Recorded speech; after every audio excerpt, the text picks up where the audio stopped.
12 สิงหามาเติงฮอดแล้วลูกแก้วแน่แน่วในใจ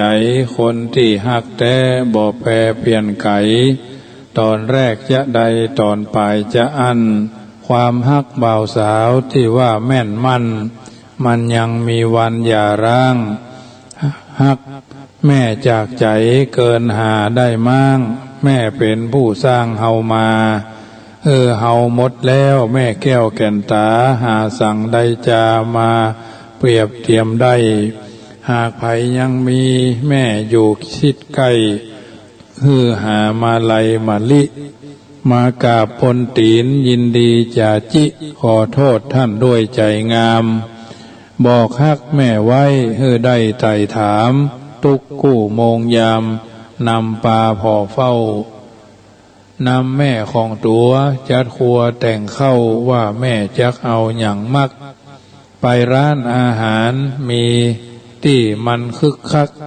ร้านใดที่ได้เคยไปถามแม่สักนิดอันใดถูกใจแม่อยากอันใดบอกได้เลยเจ้าถ้าแม่ตายตาลขันเข้าแกงผำยำเตาอย่าละเขียนชื่อบัญชีเข้าไปหาพระบอกจักตาลมารดาอันใดแม่มักไก่หมูจีนป่าวันแม่เทิงมาอย่าลาเลือนได้นึกถึงมารดาน้อมมาอยู่ใกล้ยะหยังอันใดกล่าวรุดหน้าที่สำคัญตามแนวต่างพุทธทำได้มอกอีจึงดีผลบุญจักช่วยกรรมนำเป็นสลีก้าวหน้ามั่งมีทำดีถูกต้อง12 สิงหาได้มาเกี่ยวข้องขอท่านลองไปคิดลืมพ่อแม่ตัวมืดมัวจมมิดจ้างติดขัดด้วยเงินทองขอได้ยกองค์พระทั้งสองปราดเพิ่นรับรองต้องได้กราบไหว้10 นิ้วกราบแนบได้ไหว้สาปารมีธรรมในครูบาอาจารย์พระมหาเถรานุเถระท่านเจ้าคณะพระสังฆาธิการทุกรูปทุกตนขอความสุขความสวัสดีในธรรมะแห่งองค์สมเด็จพระชินสีห์สัมมาสัมพุทธเจ้าจงมีแก่บรรดาสาธุชนท่านผู้ฟังทุกท่านที่ได้มีโอกาสเปิดเครื่องรับฟังรายการเสียงธรรมก่อนรับตาตั้งสถานีวิทยุเพื่อการศึกษาพระพุทธศาสนาและวัฒนธรรม FM ความถี่ 104.50 เมกะเฮิรตซ์วัดฝายหินตำบลสุเทพอำเภอเมืองจังหวัดเชียงใหม่เมตตาในท่านพระครูสมุวิสุวัตรวรกิจโจท่านเจ้าอาวาสวัดฝายหินท่านผู้อำนวยการสถานีวิทยุแห่งนี้น้อมเกณฑ์เบญถวายเวลาธรรมภาพพระมหาประสิทธมาภินันโทเจ้าอาวาสวัดจังกำตำบลมะกอกอำเภอป่าซางจังหวัดลำพูนน้อมนำเอารายการดังกล่าวมามาจาอธิบายประคับประคองบรรดาญาติโยมที่ได้มีโอกาสเปิดเครื่องรับฟังจากคืนนี้วันนี้เป็นวันสำคัญในจิตในใจในสายเลือดของความเป็นคนที่ได้เกิดมาเป็นชาวพุทธมาพบพระพุทธศาสนาบารมีที่เขาได้ทำได้สร้างได้เสริมได้เพิ่มได้ต่อก็คือความกตัญญูต่อผู้มีพระคุณคือแม่ไผแม่มันเนาะเพราะฉะนั้นแม่ผู้บังเกิดเกล้าที่เฮาทุกคนบ่สามารถที่จะได้แยกได้เพราะแม่เป็นผู้เลือดเนื้อเชื้อไขกับเฮาเป็นด้วยดีตลอดมาแม้บางเทื่อบางครั้งเฮานั้นลืมหลงมัวเมาด้วยกรณีหลายๆกรณีด้วยประการทั้งหลายเพราะฉะนั้นลืมพ่อลืมแม่เมาตัวลืมตายเมากายลืมแก่เมาสมบัติลืมพ่อลืมแม่นะอันนี้เป็นเรื่องที่น่าคิดพิจารณา สิ่งต่างๆเหล่านี้เราจำเป็นจะต้องอย่าลืมตนอย่าลืมตนสนใจไว้หื้อนักอย่าอ้าปากพูดพร่ำเป็นสามหาวทำสิ่งใดใฝ่รู้ดูเรื่องราวคิดหื้อยาวเป็นยารักษาตนพระท่านสอนวอนสั่งอย่าพังพลาดคนประมาทคือผีไม่มีผลเรียนวิชาหาทรัพย์สำรับตนพึงเป็นคนยากไร้ได้ยากไร้คงได้ดีเพราะฉะนั้นอันนี้เป็นสัจธรรมที่บัณฑิตชนคนผู้รู้ท่านกล่าวเอาไว้ก็ก้อนไกลเอามาเป็นตัวอย่างในการที่จะดำเนินชีวิตของเราท่านทั้งหลายน้ำธรรมคำสอน 84,000 พระธรรมขันธ์เอาสามารถรังสรรค์เลือกสรรเอาสิ่งที่ดีที่งามที่เป็นบรรทัดฐานในการที่จะดำเนินชีวิตของเราให้ได้สร้างหลักฐานสารหลักแหล่งแต่งหลักธรรมน้อมนำเอาสิ่งต่างๆดีๆเหล่านี้มาเป็นบรรทัดฐานในการที่จะดำเนินชีวิตของเราเป็นลำดับไป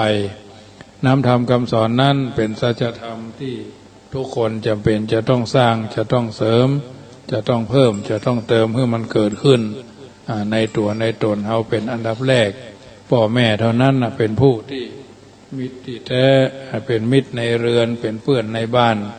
ด้วยดีตลอดมาถ้าเราบ่มีพ่อบ่มีแม่บ่มีพี่บ่มีน้อง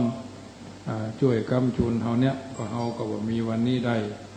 เพราะฉะนั้นสิ่งต่างๆที่เฮาได้สร้างได้เสริมได้เพิ่มได้เติมก็ถือว่าเป็นบุญเป็นบารมีท่ามกลางแห่งความเป็นอยู่ในสังคมปัจจุบันอย่างน้อยๆก็ขอให้เฮามีความ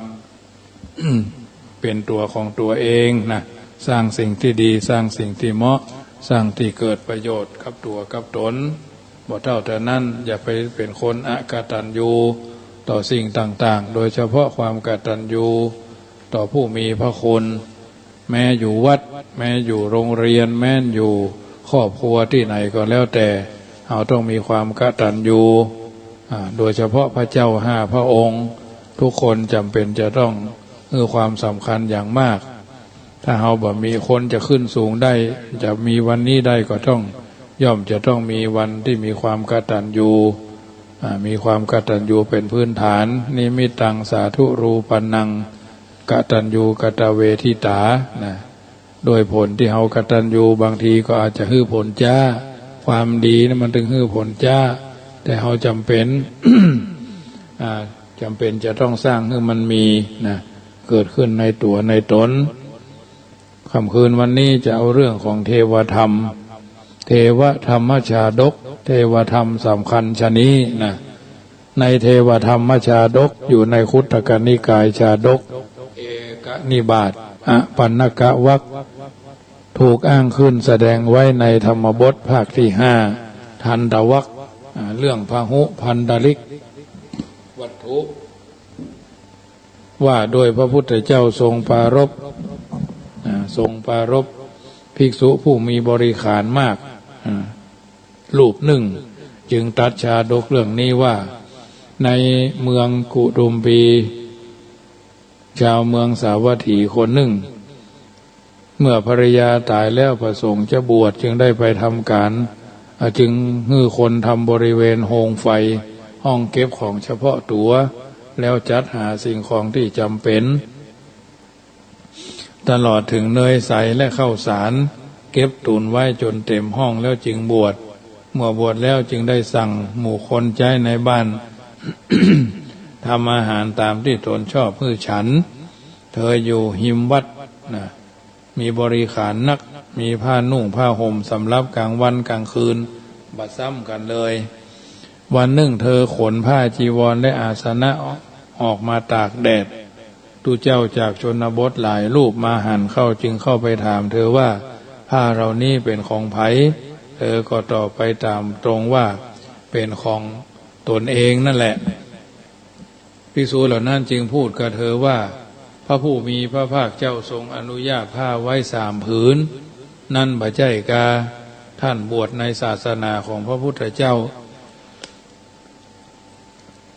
ผู้ทรงมักน้อยเช่นนี้กลับมามีบริขารซ้ำกันมากถึงเพียงนี้หาควรไม่ ว่าแล้วก็พาเธอไปเข้าเฝ้าพระพุทธเจ้าพุทธเจ้าแล้วกราบทูลพระผู้ว่าพระรูปเนี้ยมีบริขารมากมีสิ่งของเครื่องใจมากพระบรมศาสดาจึงตรัสถามเธ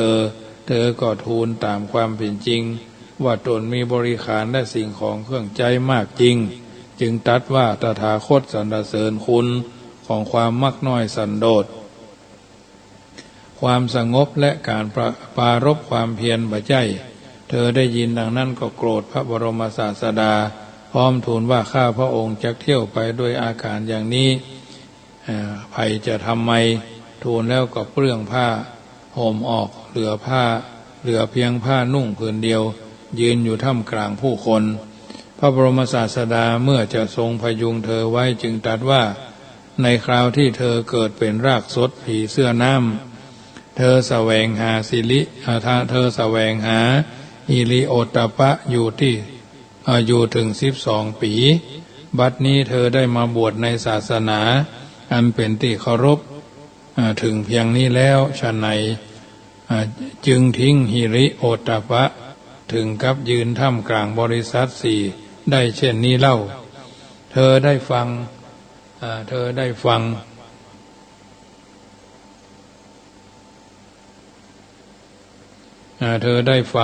ดังนั้นก็กลับได้หิริโอตตัปปะคว้าจีวรมาห่มถวายบังคมพระบรมศาสดาแล้วนั่งลงภิกษุทั้งหลายจึงกราบทูลอาราธนาให้ทรงเล่าเรื่องความหลังครั้งอดีตของเธอพระองค์จึงตรัสเล่าเรื่องนี้ว่ากาลล่วงเมินมาแล้วครั้งพระเจ้าพมทัตเสวยราชสมบัติณเมืองปาราณสีพระโพธิสัตว์ทรงถือกำเนิดเป็นโอรสของเท้าเธอและอัครมเหสีทรงพระนามว่ามหิสสาสกุมารเมื่อเจริญวัยใหญ่ก็วิ่งเล่นได้ก็ทรงมีพระอนุชาร่วมพระโสธรแห่งพระองค์หนึ่งพระนามว่าจันทกุมารเจริญวัยล่นเล่นด้วยกันกับพระราชชนนีก็เสด็จสวรรคตพระราชบิดาได้ทรงสถาปนาหญิงอันเป็นมเหสีบ่เมินบ่นานพระนางก็มีพระราชโอรสพระนามว่าสุริยกุมารตอนที่พระนางประสูติพระโอรสเท้าเธอทรงพลั้งพระโอษฐ์ด้วยความสิเนหาว่าพระน้องนางประสงค์สิ่งใดจะพระราชทานให้กู้อย่างพระเทวีทรงรอจนกระทั่งสุริยกุมารเจริญวัยใหญ่หน้าขึ้นจึงทูลขอราชสมบัติพระโอรสแม้จะถูกทัดทานท่วงติงก็ช้าเศร้าซีร่ำไรทำให้พระราชาต้องทรงยินยอมแล้วรับสั่งให้โอรสทั้งสองที่ประสูติและแต่พระอัครมเหสีออกจากพระนครไปก่อนเมื่อพระองค์สวรรคตแล้วค่อยหาทางกลับมายึดพระนครเป็นกษัตริย์สืบราชวงศ์ต่อไปพระโอรสทั้งสองก็ถวายบังคมลาแล้วลงจากปราสาทเสด็จไปขณะนั้นสุริยกุมารทรงเล่นอยู่กับพระลานหลวงหันพระเชษฐาทั้งสองจึงเสด็จไปหาแล้วตรัสถามไทยว่าจักเสด็จไปไหนกันเมื่อทรงทราบเรื่องแล้วก็ขอตามเสด็จไปโดยมหิสสาสกุมารก็บ่ได้ทัดทานห้ามปรามอย่างใดยินยอมให้พระอนุชาติดตามไปด้วยแต่โดยดีทั้ง3พระนอเนื้อกษัตริย์พากันตรงไปยังป่าหิมพานต์เหนื่อยนักก็แวะลงข้างทางพักอยู่ใต้ต้นพฤกษาใหญ่แห่งหนึ่งพระเชษฐารับสั่งให้สุริยกุมารไปตักน้ำด้วยใบบัวที่สระน้ำใกล้ๆแล้วนำมาให้ดื่มกันสุริยกุมารก็รีบไปบรีรอก็ที่สระน้ำนั้นมีรากสดก็คือยักษ์หายผีเสื้อน้ำเนาะตนนึ่งคุ้มครองอยู่ตามประกาศสิทธิ์ของท้าวเวสสวรรณว่าถ้าผู้ใดลงไปสระนี้ให้จับกินได้เว้นแต่ผู้รู้เทวธรรมแต่ห้ามจับผู้บ่ได้ลงไปในสระน้ำกินเป็นอันขาดรากสดนั้นก็รักษาสิทธิและปฏิบัติตามนั้นตลอดมาได้จับผู้คนกินไปเสียมากต่อมากเป็นเวลานานถึง12 ปีดังนั้นเมื่อสุริยกุมารเดินทางลงไปในสระ โดยบ่ได้ระแวงอันหยังลากสดจึงยับตัวไว้แล้วถามว่าท่านรู้จักเทวธรรมหรือไม่สุริยะกุมารก็ตอบว่าเทวธรรมก็คือดวงอาทิตย์กับดวงจันทร์รากสดบอกว่าบ่ใจแล้วจับไปกักตัวไว้หน้าที่อยู่ของตนฝ่ายมหิสาสกุมารผู้โพธิสัตว์หันสุริยะกุมารหายไปเมิน จึงฮื้อจันทกุมารไปโดยหาเมื่อจันทกุมารไปแล้วก็ลงสะแล้วถูกลากสดจับแถมเมื่อถูกถามถึงเทวธรรมก็ตอบว่าทิศทั้งสี่คือเทวธรรมลากสดก็บอกว่าบ่ถูกแล้วยับไปกักตัวไว้แถมที่แหมองค์หนึ่งไว้อีกองค์หนึ่งเมื่อจันทกุมารหายไปแหมพระโพธิสัตว์ก็ทรงฮ้อนพระทัยระแวงไปว่าน่าจะมีอันตรายเกิดขึ้นแก่สององค์จึงเสด็จไปที่สระนั่นเองทรงหันรอยเท้าของอนุชาทั้งสองลงสระแต่บ่หันรอยขึ้นมาจึงทรงแน่พระทัยว่าในสระนี้มียักษ์ร้ายจับจองจึงเน็บพระขันแล้วทรงถือธนูยืนอยู่ที่ขอบสระรากสดเห็นดังนั้นจึงแปลงตนเป็นช่างก่อสร้างแล้วเข้าไปหาเชิญชวนว่าเหน็ดเหนื่อยมาทำไมไม่ลงไปอาบน้ำหรือดื่มกินเหง้าบัวให้อิ่มน้ำก่อนเดินทางต่อไปล่ะพระโพธิสัตว์ทรงพิเคราะห์ดูก็ทรงรู้ว่าคงเป็นยักษ์แปลงร่างมาแน่นอนจึงตรัสถามว่าท่านจับน้องสองคนของเฮาไปหรือยักษ์ร้ายรากสดก็รับว่าจับไปจริงจึงตรัสถามเหตุว่าจับรับไปทำไมยักษ์ก็ตอบว่าตามตรงว่าจับไปกินแต่จะจับกินได้ทุกคนไปก็หาไม่จับกินเฉพาะคนที่ลงสระและบรรลุเทวธรรมเท่านั้นเพราะได้รับพรจากท้าวเวสสุวรรณเวสสวรรณมาอย่างนี้พระโพธิสัตว์จึงตรัสถามว่าท่านต้องการรู้เทวธรรมหรือเมื่อยักษ์ตอบว่าต้องการรู้จึงตรัสว่าเรารู้เทวธรรมจักแสดงให้ฟังตั้งใจฟังเนอะอีดอกแต่ร่างกายของเฮามอมแมมนักบ่เหมาะที่จะแสดงธรรมยักษ์จึงเชิญไปส่งน้ำเมื่อเสวยผลไม้ประดับร่างกายโดยดอกไม้ของหอมเชิญนั่งบนบัลลังก์ภายในปรำที่ตกแต่งไว้อย่างดีพระโพธิสัตว์ประทับบนบัลลังก์แล้วรับสั่งให้ยักษ์เข้ามานั่งใกล้ๆพระบาทกำชับให้เงี่ยโสดสดับดี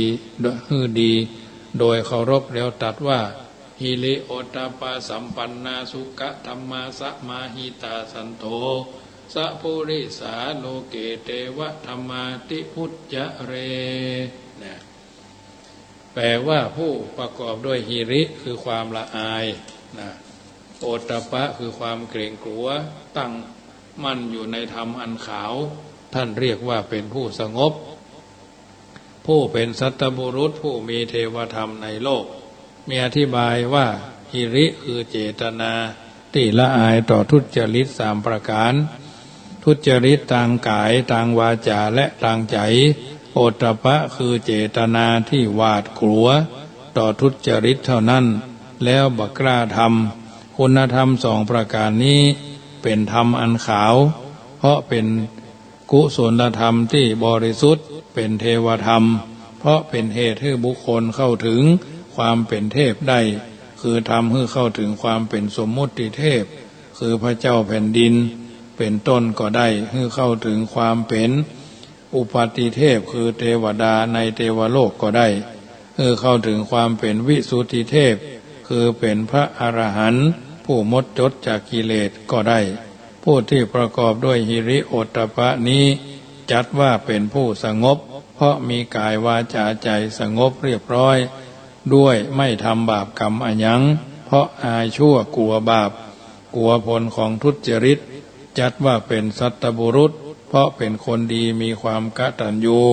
กตเวทีมีความละอายที่จะลืมบุญคุณของผู้มีพระคุณ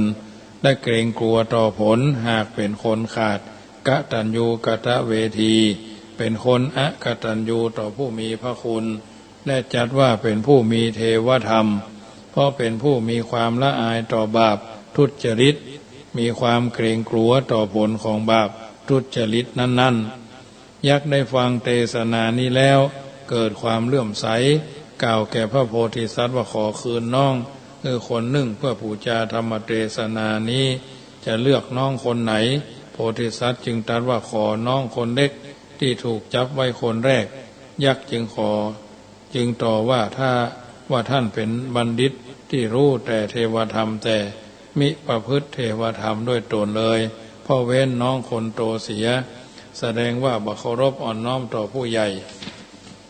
พระโพธิสัตว์จึงตรัสว่าหาเป็นเช่นนั้นไม่บ่ใจอย่างอันเธอเฮาฮู้ทั้งเทวธรรมทั้งประพฤติเทวธรรมแต่เพราะเหตุน้องคนเล็กนี้เองเฮาจึงต้องออกมาอยู่ป่าด้วยว่าพระมารดาของเธอทูลขอราชสมบัติแก่เธอต่อพระชนกพระองค์บ่อาจจะทัดทานพระทานได้จึงส่งเฮามาอยู่ป่าเพื่อพ้นภัยน้องเธอขอตามตัวมาถึงเธอเมื่อเฮากลับเมืองแล้วบอกว่าพระอนุชาถูกยักษ์จับกินเสียแล้วไผ่เล่าจะเชื่อเฮากลัวแต่คอระหาจึงนำน้องน้อยมาคืนรากสดได้สดับก็เลื่อมใสนักในเปล่งวาจาสาธุการชื่นชมพระโพธิสัตว์ว่ารู้ทั้งเทวธรรมและปฏิบัติธรรมจริงจึงนำพระอนุชาทั้งสองพระองค์มาคืนพระโพธิสัตว์จึงตรัสสอนว่าท่านเกิดมาเป็นยักษ์กินเลือดกินเนื้อของคนอื่นก็เพราะว่าบาปกรรมที่ตนทำไว้ในปางก่อนถึงอย่างนั้นก็ยังทำบาปกรรมอย่างนั้นอยู่ในบัดนี้อกุศลนี้จักบ่ให้ท่านพ้นจากอบายนรกเป็นต้นได้จำเดิมแต่วันนี้เป็นต้นไปขอให้ท่านจุงละบาปบำเพ็ญกุศลรากสดได้สดับแล้วก็เกิดหิริโอตตัปปะความละอายและเกรงกลัว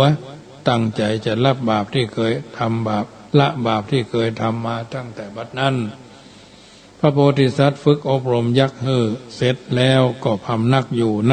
ป่านั่นโดยมียักษ์ป้องกันรักษาเวลาวันหนึ่งทอดพระเนตรอันดาวฤกษ์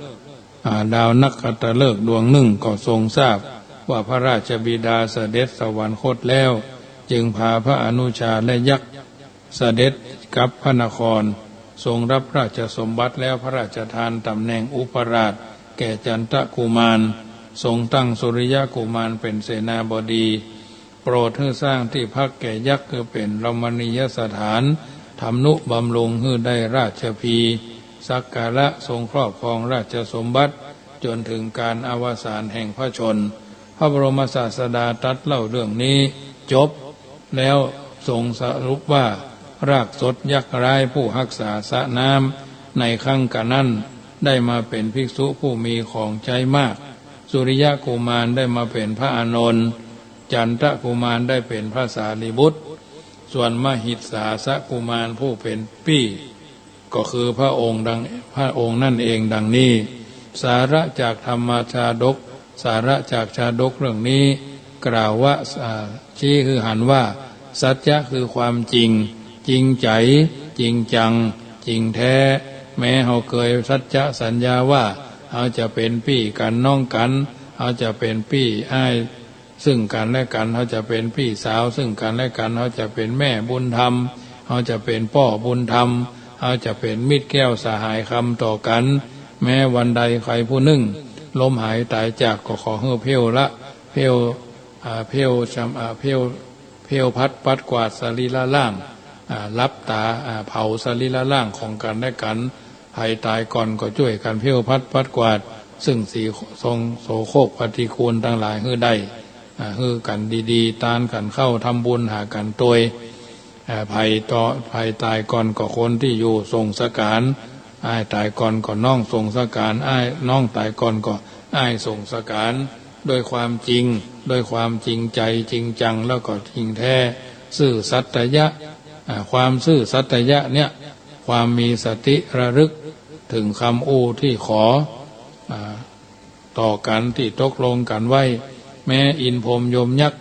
แม้เปิ้นบ่ได้มีคนฮู้คนหันแต่อินพรหมยมยักษ์หันฮู้เอาอู้ที่ไหนถมน้ำลายขึ้นฟ้ามันก็ตกใส่หน้าเฮาโดยตัวเองสัจจะน่ะเป็นเรื่องสำคัญแม้กระทั่งอาตมาภาพเองก็ต้องมีสัจจะในตัวเก่าเป็นเวลาเมินมาแล้วเพราะอย่างถือว่าเวลาถือคติเสมอ ตั้งแต่เป็กเป็นตู้เจ้าปีแรกๆนะว่าบ่ฆ่าลูกน้องบ่ฟ้องเจ้านายบ่ขายผู้มีพระคุณกินนะสัจจะเป็นหลักสำคัญที่สุดสำหรับทุกคนของเหล่านี้มันไม่ใช่ว่านับได้นับคิดนับได้นับเชื่อนับได้นับตีความเอาคนเดียวเนาะนับได้นับเอาวิจารณญาณของเราคนเดียวหนึ่งเอาความคิดของเราเป็นบรรทัดฐาน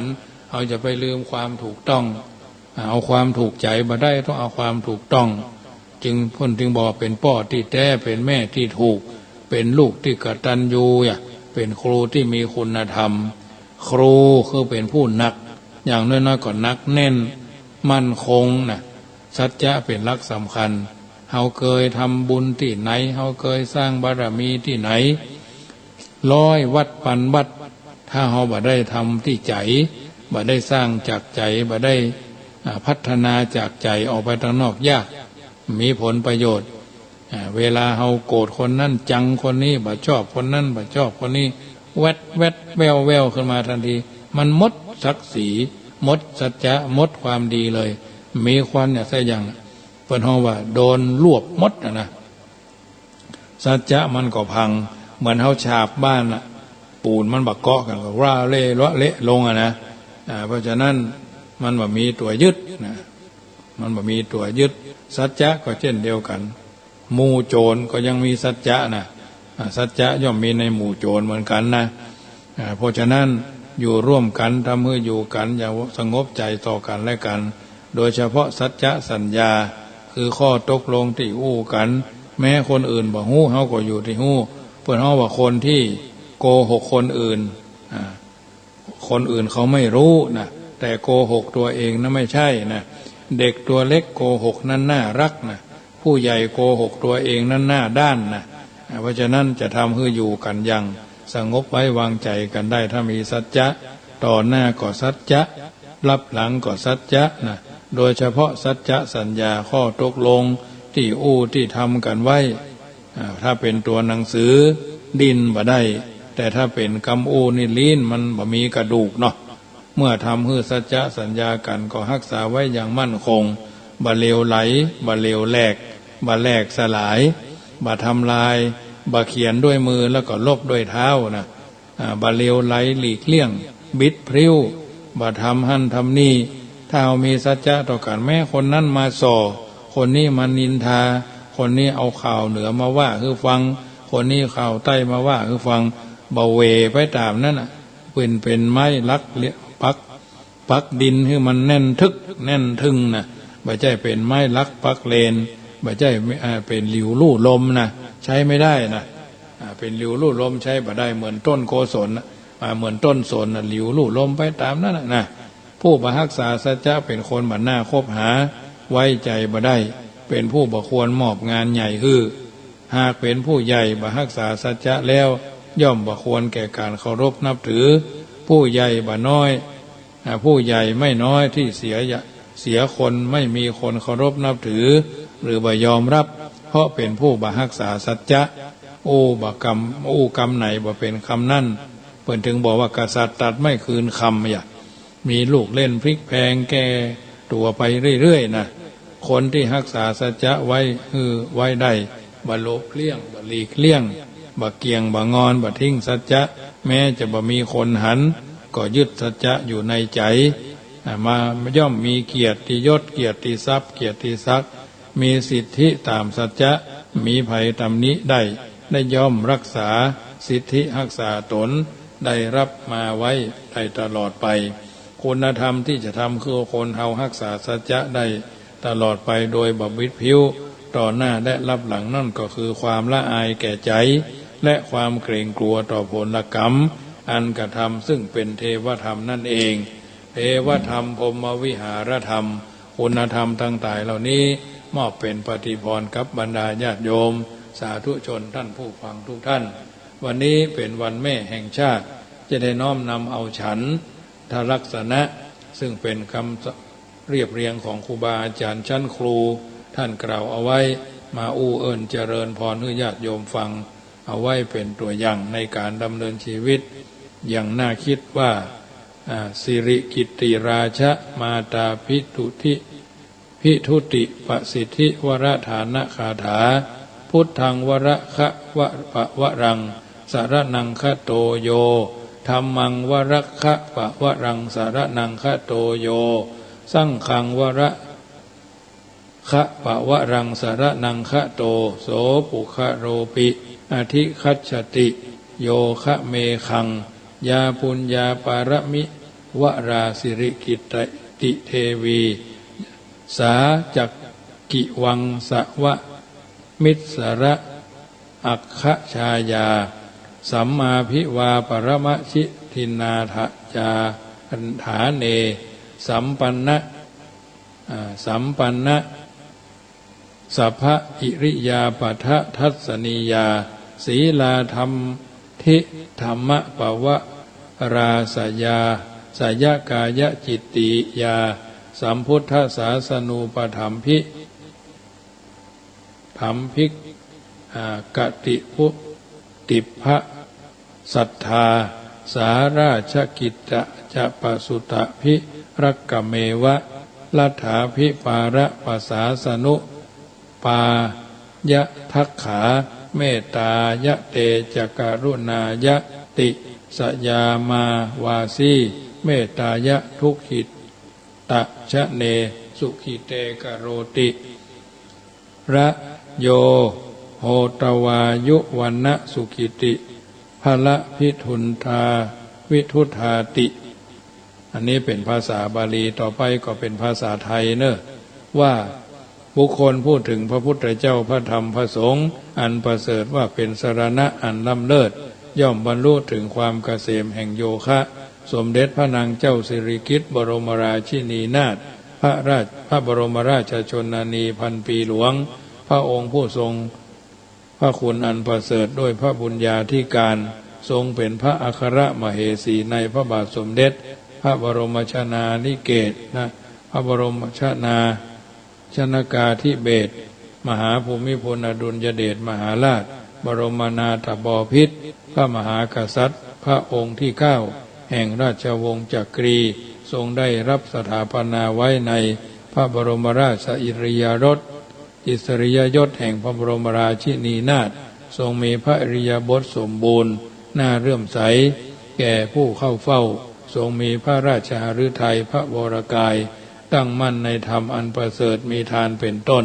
และทรงกอบด้วยพระราชศรัทธาอย่างแรงกล้าในการถวายความอุปถัมภ์ต่อพุทธศาสนาพระองค์ทรงเป็นผู้ถึงความบากบั่นขวนขวายในพระราชกรณียกิจของพระบาทสมเด็จพระเจ้าอยู่หัวนั้นอย่างยิ่งยวดทรงมั่นในอุบายเป็นเครื่องปกครองแคว้นทรงประพฤติพระองค์อยู่ในพระเมตตาพระกรุณาต่อปวงชนผู้อาศัยในแคว้นชาวสยาม